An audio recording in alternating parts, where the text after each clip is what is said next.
ไปโอ้ยได้นั่งรถไฟอีกแล้ว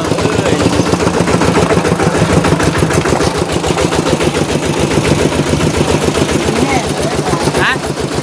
ต้องโตกันมือแห้งเลยมันโตกันมือนี่เล่หมูแม่เดี๋ยวนี้จะเป็นลุกไปเลยโกรธไปเลย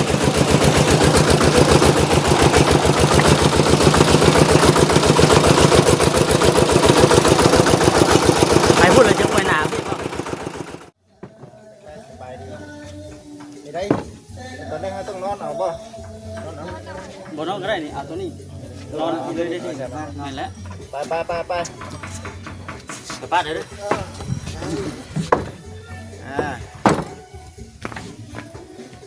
บ่วัน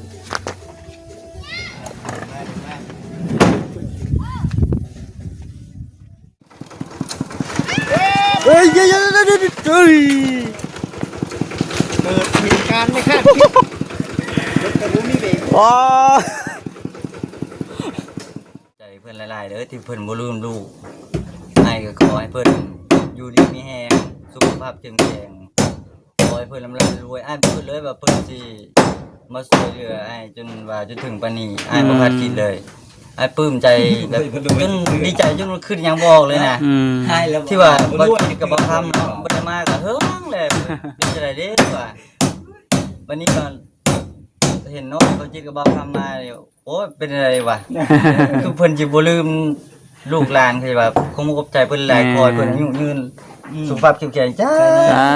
ธุเนาะดีมุกกันนี่ก็ได้มีแต่ว่าดีว่าสิเอาเงินให้ทำบ่จิตเพิ่นพี่น้องเนาะพอได้ใช้จ่ายว่าเติมน้ำมุกน้ำมันนี่300,000 โอ้ยสวยนะเงินทางแม่ป้าวิพรเพิ่นโอ้ผมขอบใจได้เด้อป้าเด้อขอบคุณทางแม่ป้าหลายเด้อคอยอยู่ดีมีแห้งความแข็งความใครอย่าให้มีเด้อจ้าอยู่มันคนยืนเนาะ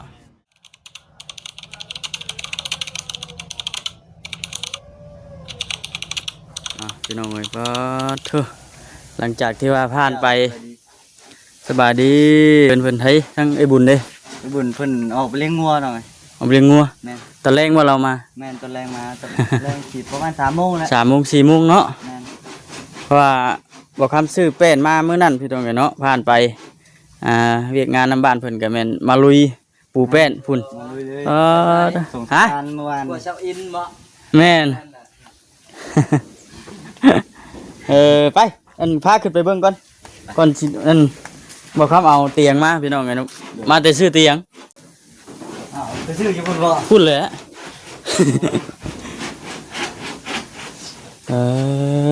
อัดคลิปบ่แม่นสบายดีเด้อฉันสบายดีเด้อบ้าแบบข่าวไปปาดโธ่ไว้ดีเนาะอันนี้เราเฮ็ดนั่นอยู่นี่พี่น้องไงเนาะมันก็แป้นมันงามอยู่อันนี้นะเป็นเศษนี่แป้นส่วนที่ตัดออกนี่ปลูกออกมาเอาไปเลยปลูกมาเนาะไปเลยนั่นบ่ที่เอง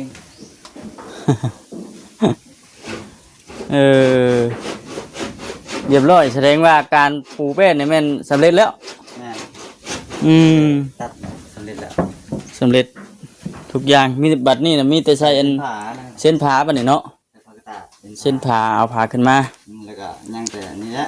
หักหมดแล้ววะมื้อนี่จงว่าให้บอกคำมาอัปเดตอยู่แล้ววะมื้อหน้ายังบ่แล้วง่ายแล้ว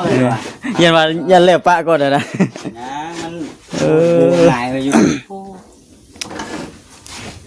คืองานตัวนี้นะแม่นทั้งไอ้เลิศเราเฮ็ดพี่น้องทั้งสร้างเพิ่นบ่ได้เฮ็ดอันนี้คือเฮ็ดเองได้เยอะบ่ได้เยอะเพราะว่ามันอยู่ชั้นต่ำเลยอันนี้มันได้ยืนสูงได้นี่เพราะว่ามันหนักไม้แน่นะก็ให้สร้างเพิ่นมันก็เบิ่งยากแน่มันอยู่หลังคาเนาะให้สร้างเพิ่นอันนี้มันปูแป้นมันบ่ยากเข้าไปได้แบบว่าดีเนาะใส่ต้มก็ใส่ไปตามแบบข้าวเรือนใหญ่นี่ก็ปูไปเลยมันบ่สูงบ่ลึกเลยพอได้อยู่เนาะแม่นสร้างเพิ่นก็มาแนะนำเพิ่นแนะนำอยู่พอดีแล้วซื้อเตียงมาให้เพิ่นอยู่มื้อนี้ก็ได้แต่ว่าเพิ่นบ่อยู่พี่น้องเนาะเราออกหน้าช่วงพุ่นล่ะเลี้ยงงัวพุ่นล่ะช่วงแรงๆพุ่นแหละเนาะ ฉันกับมื้อหน้ามื้อในผู้ใดบอกคำที่เขามาอัน โดย บอกลาเพิ่มเติมอีกมื้อนี้มาบ่พอกันแม่นปะไว้นี่ก่อนไปออกไปอันแก้วเตียงก่อน สบายแล้วบัดนี้พี่น้องเอ้ยเนาะเพราะว่าสิบ่ได้อันเฮ็ดอยู่เฮ็ดกินอยู่นี่นี่บ่จนเปื้อนจนดำเบิดเลยนี่ ดำนี่เป็นหม้อ ใส่อยู่หน้าบ่ นะบ่นี่อันอยู่ทางนี่รถมันเข้ามาบ่ได้ มันเป็นตมแม่นบอกคำเช่นทางไทยปีก่อนมื้อนี้เรือยางขาบ่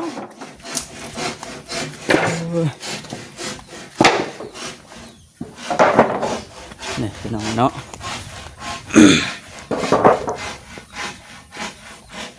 คือว่าสำเร็จเสร็จสิ้นแล้วก็ยังจะได้มาเบิ่งตอนอันสุดท้ายตอนมันเร็วคักนะพี่น้องเนาะยังจะได้มาเช็คเบิ่งอีก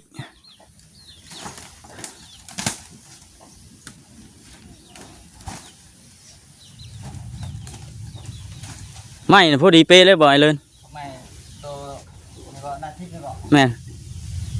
ดีงามหมดเลยโคตรออกเลย พ่นออกเลย แต่ต่อ ว่านะเขาซื้อมาเนี่ยแม่นพอดีเลยบ่ ฮะ พอดีเลยเออ เรียกส่งออกเบอร์นี้ เดี๋ยวว่าเขาต่อเอานะเนาะ ต่อก็เอาไว้ที่แบเลยนะ อืม ต่อเอาเลย โอ้พอดีเอาเจาะพี่น้องเลยกวางคักเด้บาดในสวัสดิ์เว้ยส่งกลับทางแม่ป้าเพิ่นอยากซอยอะไรพี่น้องไงเนาะเราก็ได้ตั้งมุกตั้งใจอยากซอยให้มันกวางคือว่านะกันว่าก็ตอนนั้นมามันบ่มีเฮือนครัวเฮือนไผก็มันแออัด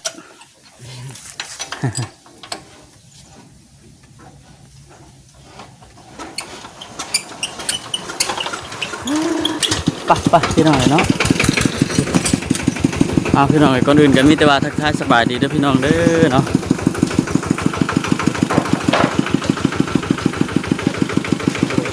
ขับรถไถมาไปบอกคำสิย่างเอาก็ได้ อันหากมาแต่ซื้อเตียงพี่น้องเนาะทวิตนะว่าสิเอา3 หน่วยเตียงอยู่นี้เป็นว่าสิถากมันอยู่ในช่วงมันแดดนะพี่น้องเอ้ยอยู่ในช่วงมันแดดแล้วบอกคำอยากไปซื้อมาเลยเห็นนะขนาดช่วงมันแดดรถว่าจิตยังเข้ามาบ่ได้แล้วมันเป็นตุ่มนะมันได้ช่วงจังหวะแล้วก็แม่นซื้อมาเลยพี่น้องคือซื้อมา2 หน่วยพี่น้องเนาะให้ทั้งเอื้อยบุญเพิ่นหน่วยหนึงทั้งสร้างผู้ที่ว่าเพิ่นเกาะเพื่อนซอยน่ะก็อีกหน่วยหนึงแต่ว่ารอบนี้น่ะเพิ่นบ่ได้เห็นพี่น้องทางให้เลยเพิ่นว่าเพิ่นเฮ็ดได้อยู่เดี๋ยวสิแจ้งทางแม่ป้าให้ทางแม่ป้าเพิ่นรู้นำกัน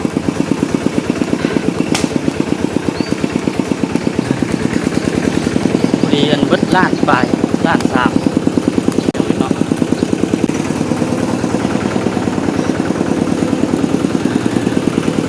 แต่ว่าก็ยังสิเอาอัน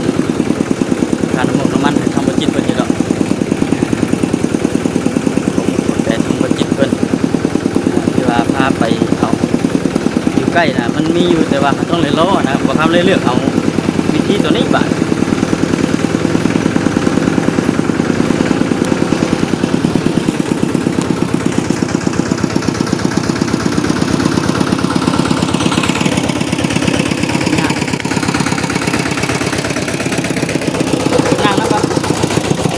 ไปโอ้ยได้นั่งรถไฟอีกแล้วเอ้ย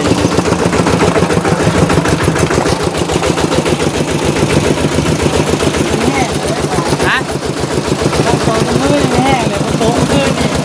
เล่หมูแม่เดี๋ยวนี้จะเป็นลุกไปเลยปวดไปเลย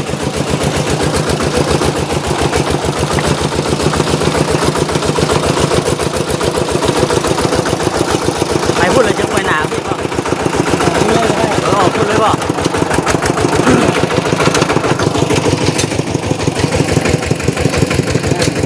นะ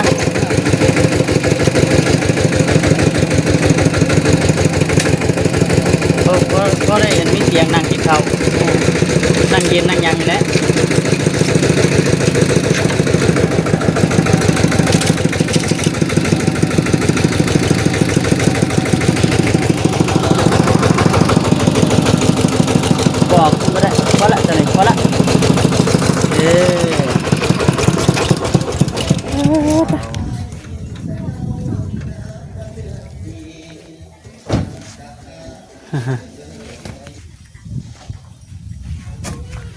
คุณพอดังมากเด้อ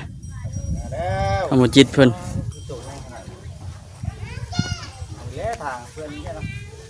เพิ่นนี่แหละทาง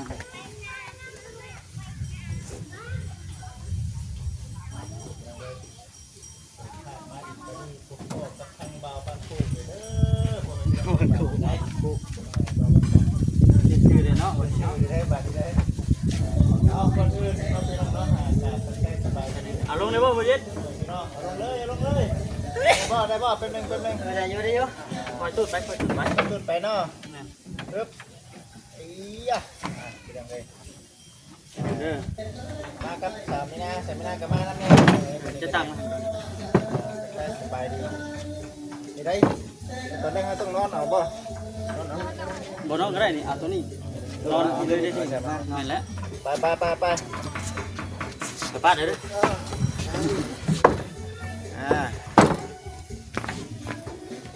บ่บัน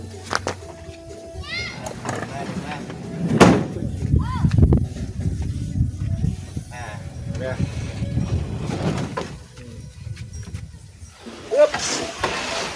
ปึ๊บเดี๋ยว อ่ะบ่ปีนแล้ววะ ว่าเรา เฮาสิ ปล่อยแล้ว เฮาสิย่างลัดไปนี่บ่บ่จิต ก็เข้ากับทาง บาดดีเด้อ สบายดี พอดีชวนทางบ่จิตเพิ่นไปแก้เตียง แม่เป็นยังไง แก้เตียงพุ่นแหละ รถบ่ฮอดเนาะ รถมันไป ขับบ่ฮอดเลย บ่ฮอดซ้ำล็อกแล้วบ่ ลงเลย เยกไปบ่จิตเด้อ ไปยิงไปบ่ แม่น ไปไป ไปย่าง เอา ดีอยู่ในช่วงเพิ่นอันนั้นบ่จิตช่วงเพิ่นกำลังปูเป็น แม่นบ่ แม่นปูเป็นมื้อนั้นก็ค่านี่แล้วก็อยู่มื้อน่ะ รถไทยนะ รถไถค่านี่แหละมื้อนั้นก็ได้ ต้องขนาดรถไถยังคายเนาะ ไม่เป็นอัน30แผ่นแล้วก็อันไม่หยังเพิ่นเดินน่ะไม่ตรงมัน รถไทย 7ตัวต้นใหญ่หุ่นใดมาจอดอยู่นี่แหละ ก็เอารถไถมาแก้ยัง ถ่ายมาแก้เอานี่มันหมูมานอนแม่อยู่นี่เด้ มันเป็นตะลุกมื้อนี่ แล้วคือบอกมีเพื่อนคุณไหนบ่คำเลย เห็นเนาะมา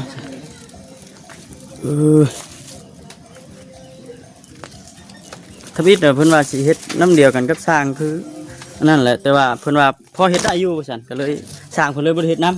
ำเฮ็ดเองแล้วก็หมู่มาจับบ่ายใส่เด็กน้อยหันนะ จริงแน่มันจังบ่เสีย เนาะเฮาพอเฮ็ดได้ก็เฮ็ดไปเนาะ บรรยากาศอยู่เพื่อนอยู่ชานบ้านช่องเขาเด้อพี่น้องเด้อเด็ดนี่เล่นมีเป็ดอีกเนาะอยู่ทางตารางไปถ่ายไปแบบนี้เด้อพี่น้องเอ้ย ภาพบรรยากาศเนาะ เป็นพี่น้องที่ได้เบิ่งได้ชม โอ้ มาเคียบน้อยนา มาเคียบ เอ้ย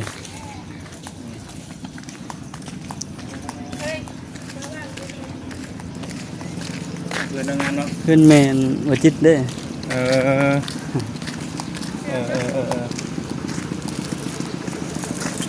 นี่เรามาทางนั้นพี่น้องเห็นเนาะบ่เฮียแล้ววะเนาะ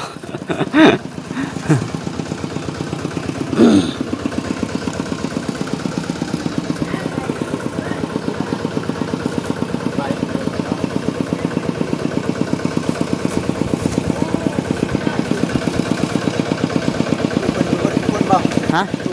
บ่ไปเรียกงูอยู่นะช่วงแรงเพิ่นสิมาเลย ไป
โอ้ย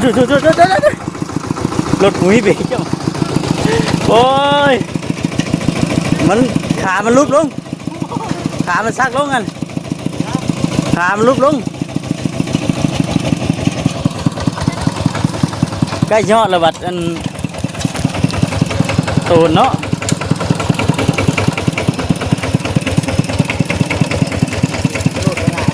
วางไหนจะวางไหน รถไถมุ้ยเบรกแค่โอ้ งานนี้ เฮ้ยเฮ้ยเฮ้ยเฮ้ย เกิดเหตุการณ์ไม่คาดคิดรถกระบะมีเบรก ว้า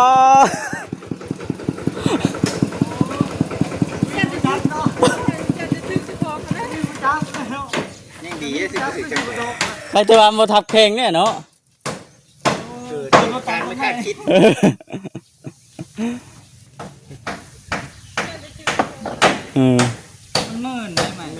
มันมืนแน่มันค่อยแน่แล้ว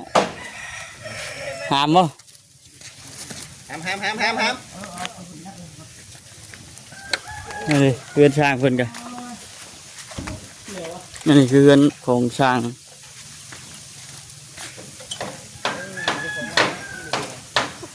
สมอยพี่น้อยมุ้ยพายุเอาไปแล้วโอ้ยอึบไปใจเสียละหัวเป็นเบรกบ่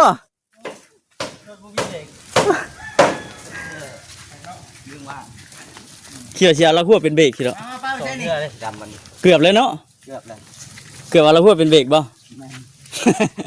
จะเอาลูกอันไหนเป็นเบรกมัน เปลี่ยนเจ้าหน่อย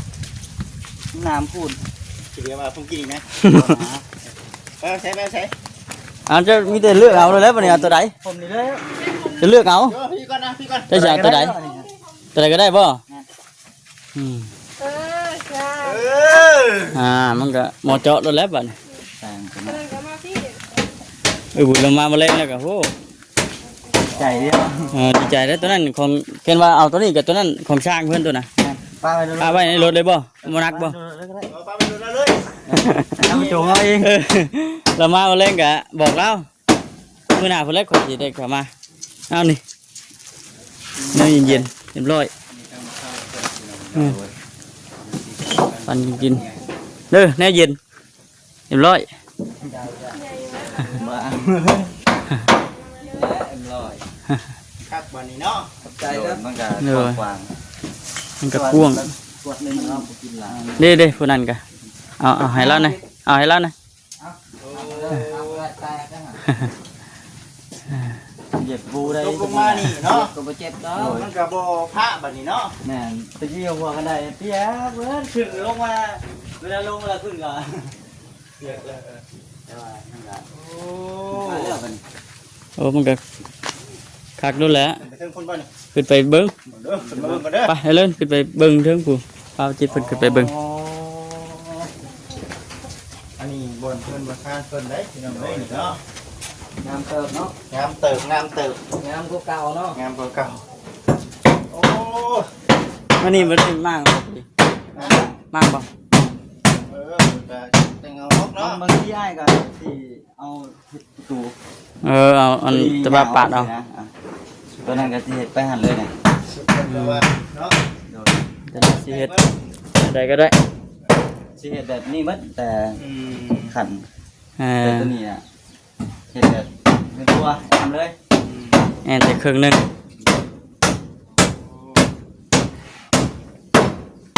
ว่า แม่ดีนี่เนาะ แม่ ไอ้จงประตูนี่ไง เพิ่นครัวจูบุญจูพายอยู่หั่นเนาะเนาะ ถ้าไอ้สิป้าบอลเป็นบอลไว้หน้านะที่ว่าเก็บเงินเองไว้หน้ามันห้ามผิดชอบเด้อคือเราว่าบ้าแล้วจ้ะปั๊บปั๊บ เป็นหยัง เห็นแล้วเห็นแล้ว เป็นหยังโอ้ข้างหน้าข้างหน้า อยู่ที่ไหนบ่นี่ เฮ้ย โอ้ เห็น ทุ ว่า แม่นบ่ เงิน กินนี่ได้อ เตียงขูด เตียงขูด ลื่นเนี่ยลื่นตก บ่ได้เอาในมันเฮาก็ได้ ยัดมันโบไม่ยังกันนี่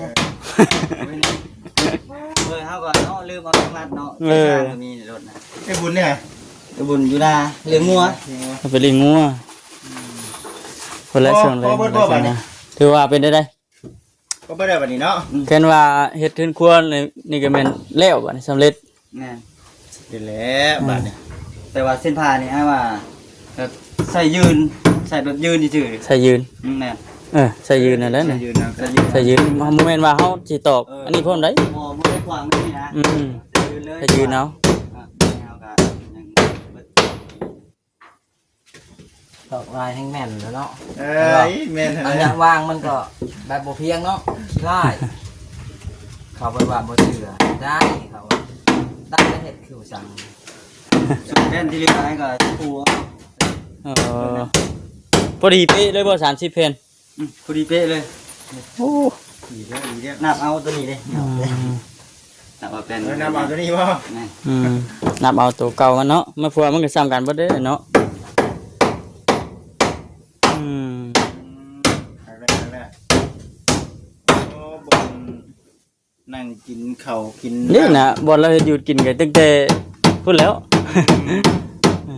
มันคันว่าสิก็ออกแล้วมันมีมากที่สิมันเฮ็ดบ่ได้คือครับ ตะกี้ว่าสิเฮ็ดอันนั้นเนาะว่าคือได้ยินคำว่าคำว่าสิ ก็ เฮ็ดเป็นเนาะ แม่น แม่นแบบ คือปรึกษากันตะกี้บ่ได้เฮ็ดเป็นเนาะ แม่น วิชาตะกี้ว่าสิก็กระเทอของพาซื้อเนาะก็อยู่ลุมพี่แล้วอ่ะ เฮ็ดเฮ็ดครัวอยู่ลุม ก็อยู่ลุมเอาปากกะแตะแอมมาน่ะ เปลี่ย แต่ น ว่า เป็นเนาะ แม่น แต่ว่ามันก็คือว่าสิก็ออกแล้วเนาะ แม่น ถ้าเฮาว่าสิเฮ็ดแบบนี้เนาะแป้นนี่ก็บ่แล้วก็ได้หั่นนะก็มันก็บ่ได้มาตัวลุมหั่นนะ อืม อันนี้ ว่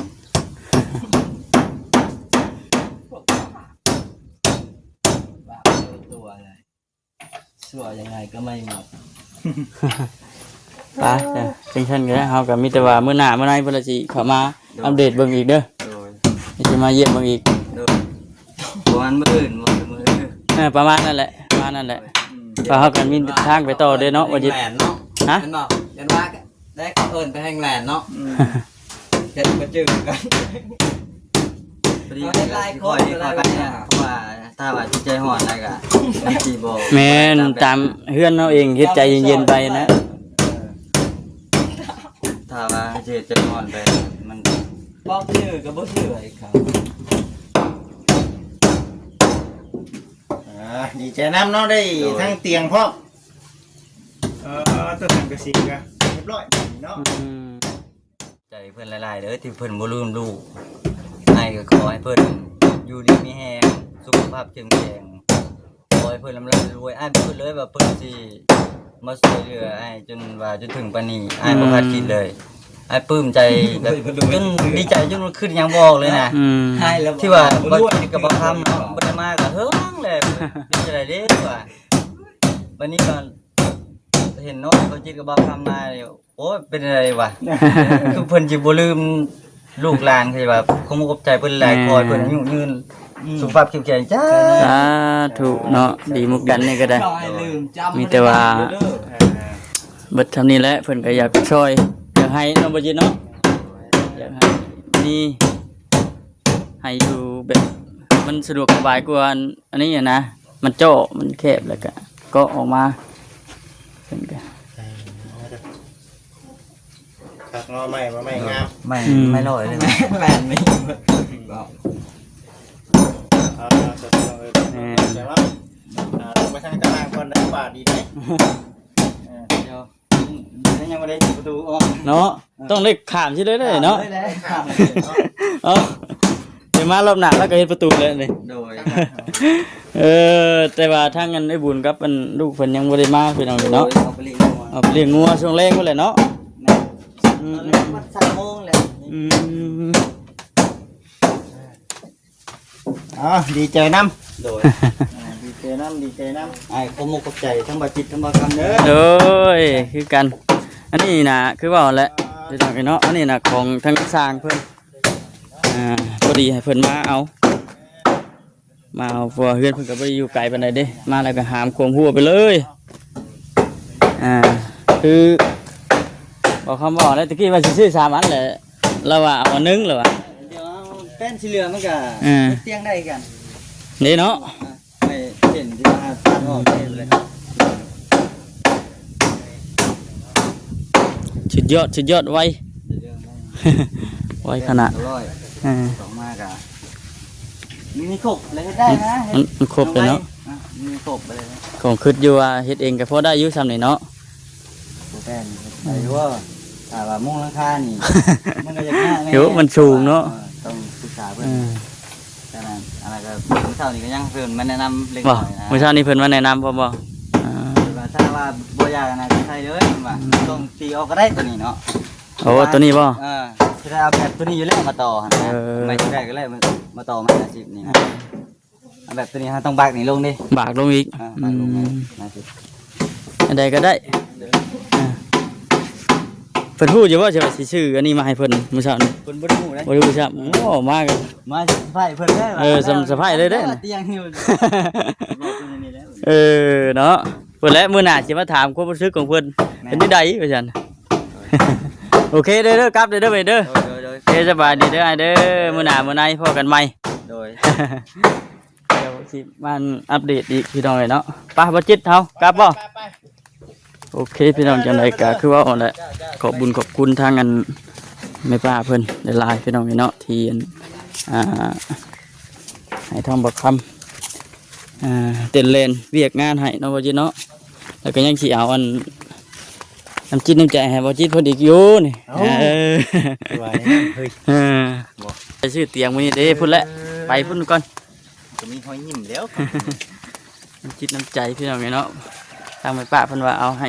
เด้อเพิ่นว่าพาอันบ่จิตเพิ่นพาไปเว้ยคือบ่คำว่าอันแหละ ไปยังไหมไป ทางเพื่อนเนาะไป